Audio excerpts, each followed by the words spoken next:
Some sports are measured in meters.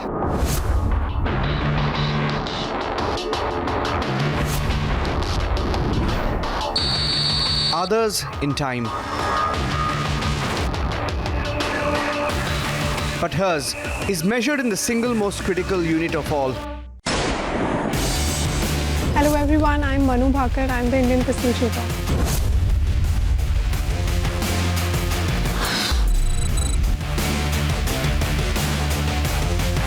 The millisecond of absolute stillness.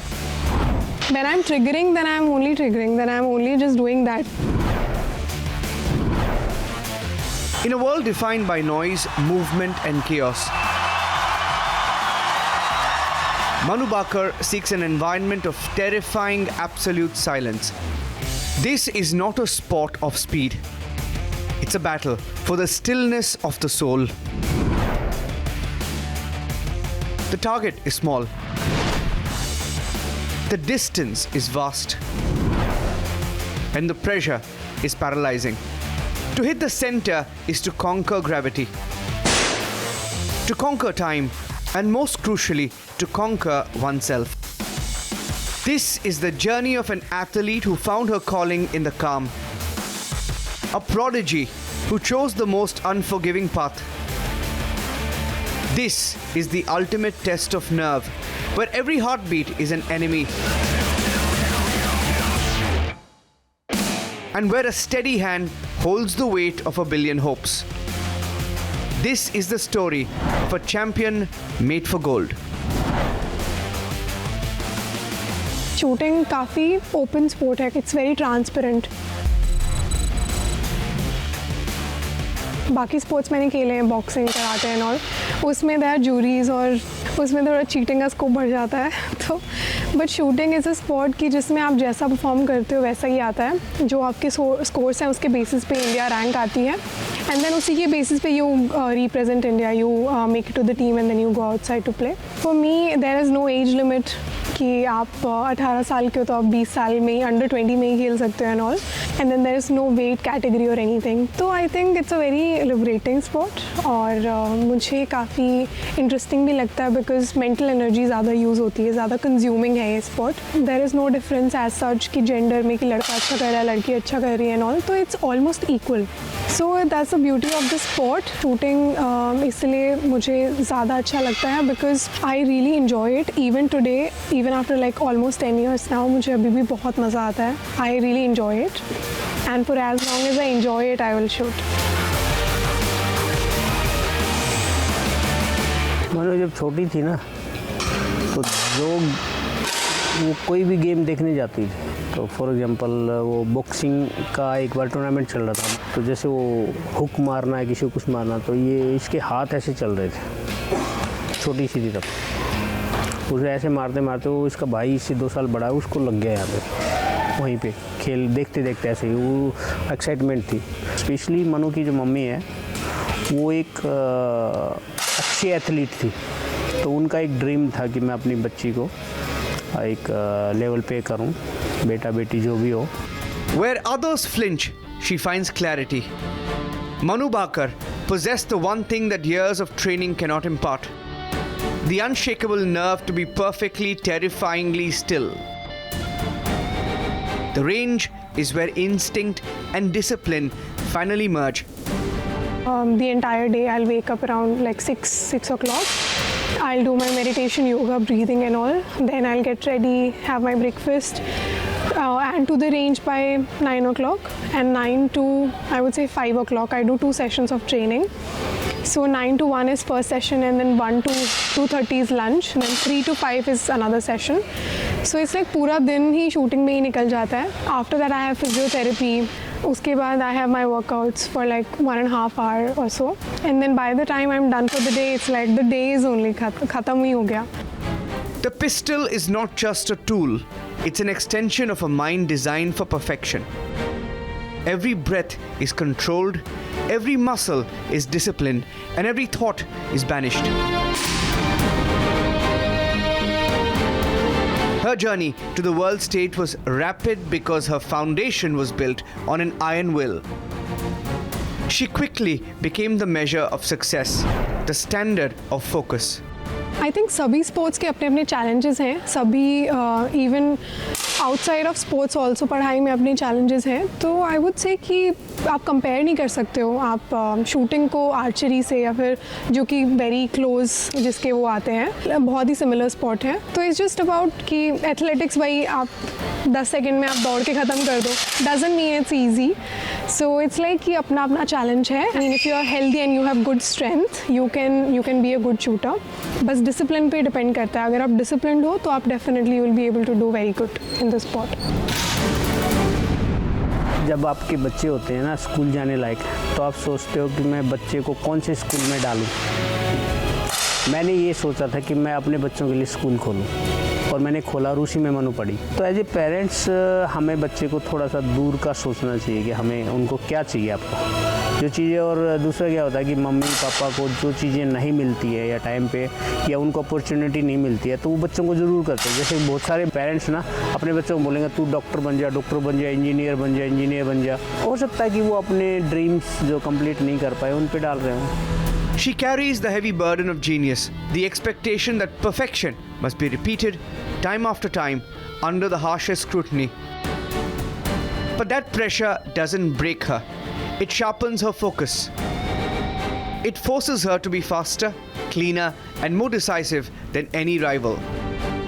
So I feel कि मेहनत बहुत लोग करते हैं, पर थोड़ा सा जो स्लाइट डिफरेंस रह जाता है इज़ अबाउट कि आप कितना एक्स्ट्रा एफर्ट्स डालते हो. बिकॉज मेहनत तो सब लोग कर रहे हैं, बट आप वो एक्स्ट्रा क्या कर रहे हो कि आप दूसरों से बेटर कर लोगे. Every one is working hard, but what am I doing extra कि मुझे उनसे बेटर पोजिशन मिले, या उनसे बेटर मेरा स्कोर आए, या फिर आउटकम आए. सो डिसिप्लिन वहीं पे आता है कि आप अपने गोल को लेके कितना कमिटेड हो, कि आपको कितना ज़्यादा इम्पोर्टेंट लगता है आपका काम, आप उसके लिए कितना कुछ करने के लिए रेडी हो.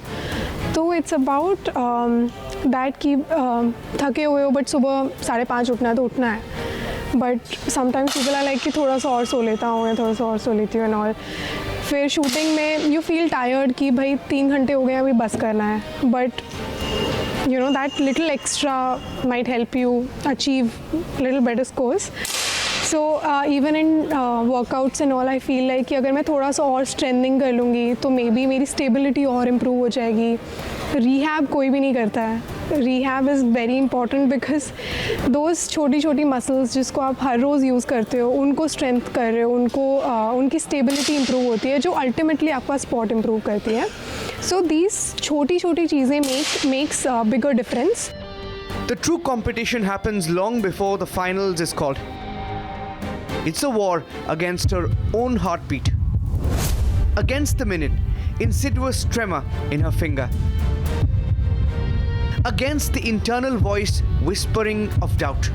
I would like to talk about Commonwealth Games. So I was 16 years old that time and मैंने जीता था मेडल, बट मुझे आइडिया नहीं था कि what Commonwealth Games means.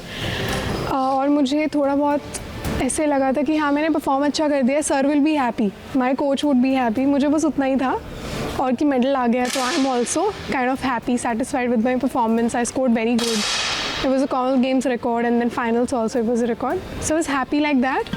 But जैसे उसके बाद मुझे मीडिया से कॉल्स आने लगे, न्यूज़पेपर में बहुत सारे आर्टिकल्स आए, न्यूज़ में भी बहुत सारी बातें हुई, तो that was the moment I realise कि okay Commonwealth Games is something bigger. It's not कि बस ऐसे ही कोई कंपटीशन जाके आप खेला और जीत लिया. So I think that was eye-opening moment for me.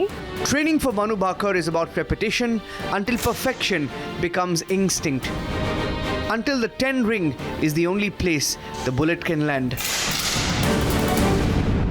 Olympics में काफ़ी सारे लोगों ने लाइव देखे थे मैचेस, जो कि it makes me feel very happy कि वी फील स्ट्रॉन्गर कि so many people are rooting for us. बहुत सारे लोग चीयर कर रहे थे वहाँ पे जब when I was shooting in the finals, तो काफ़ी सारे लोग पीछे चीयर कर रहे थे. तो कहीं ना कहीं वो एक थोड़ी स्ट्रेंथ मिलती है कि बहुत सारे लोग हैं they are rooting for me and I can't give up at this moment. I have to give my best, I have to try my best. So it's also a motivation and of course it feels very good. अब मनु का निशाना तो मनु के दादाजी की तरह है, जो आर्मी में थे, तो उनके यूनिट में कहते थे कि एक गोली और एक दुश्मन. तो उस टाइम पे ना 71 के वार में और 65 के इन वारों में यदि आप खोगे तो हमारी आर्मी के पास ना गिनित गोलियां मिलती थी। तो वो जो निशाना होता था उनकी यूनिट के कहते थे कि एक गोली एक दुश्मन तो ये इतने 12 दुश्मन तो ये मारे गए। तो मनु का भी लगभग वैसा ही निशाना रहा, अच्छा निशाना रहा है।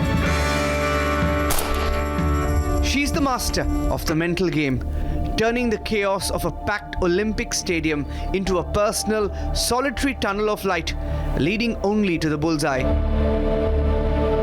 Her focus is an armor. Her discipline is the fuel. She understands that the weight of the moment is nothing compared to the weight of the goal. So first of all, it's an honor to represent India at the world stages, and whenever I go for any competition, it's also not just honor but also a responsibility कि I am representing the entire nation.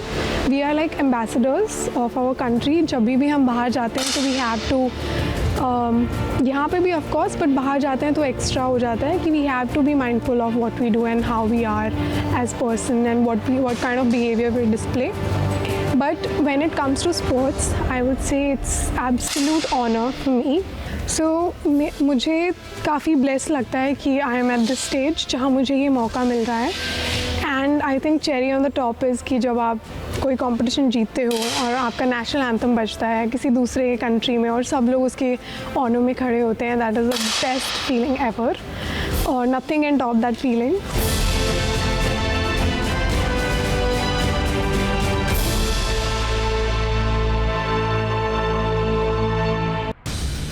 She spends years pursuing a perfection that lasts only a fraction of a second.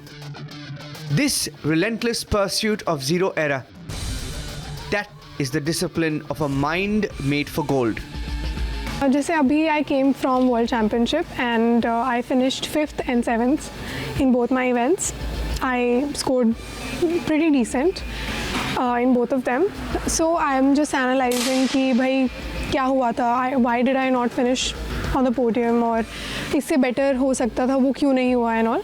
So अभी I sit with my coach, I discuss कि ये चीज़ें थी जिसमें मैंने थोड़ी गड़बड़ कर दी या फिर I lagged in these things जिसकी वजह से स्कोर थोड़ा कम रह गया या फिर फाइनल्स में मैं उतना अच्छा नहीं कर पाई.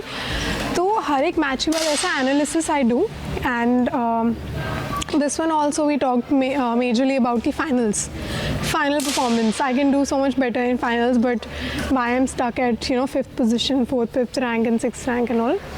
So I was just discussing about that और उसके अकॉर्डिंग ही we change the training process also. अगर मुझे क्वालिफिकेशन में किसी में प्रॉब्लम हुई कि चलो ये एक सीरीज़ शायद ख़राब हो गई या जो भी, तो आई वुड बी लाइक कि ठीक है मुझे स्टैमिना बढ़ाने की ज़रूरत है, तो I will just work more on my stamina, improve my stability and all in that. The moment arrives. The crowd freezes, holds its breath. The crosshairs are locked on a mark barely visible to the naked eye. The air is dense with anticipation. In that split second, all the sweat, all the solitude, all the ambition, it all funnels into one perfect, clean shot. I do not expect to win every competition, so whenever the target is कि भाई this competition I have to give my best, I have to try and perform the best that I can. I always give my best and उसके बाद I don't think about the medals क्या आएंगे, चाहे bronze हो, चाहे silver हो, चाहे gold हो. गोल्ड है तो of course it's the best. Who doesn't want to win? Who doesn't want to finish on the top of the podium? I would also love that and I would be really happy to be on the top. As a father तो मैं यही कहूँगा कि मनु जो expectation थी उन पे सब पे खरी उतर रही है.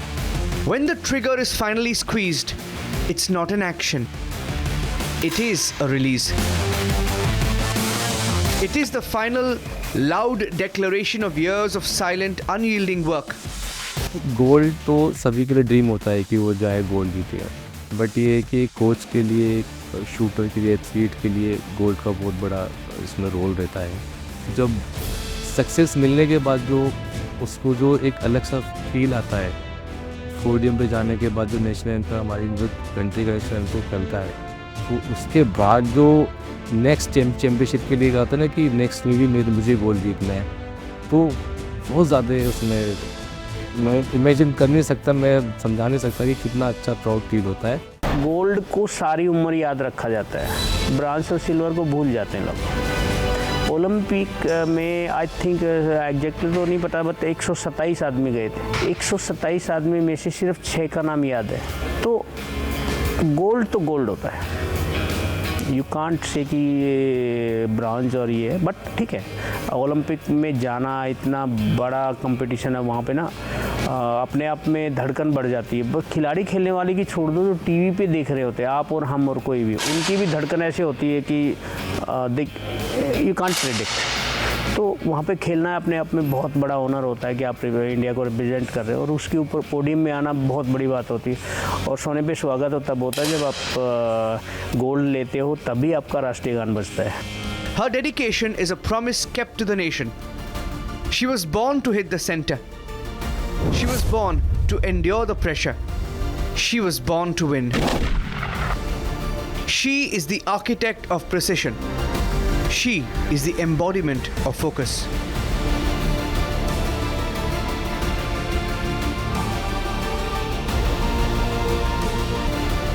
She is a champion who was truly made for gold.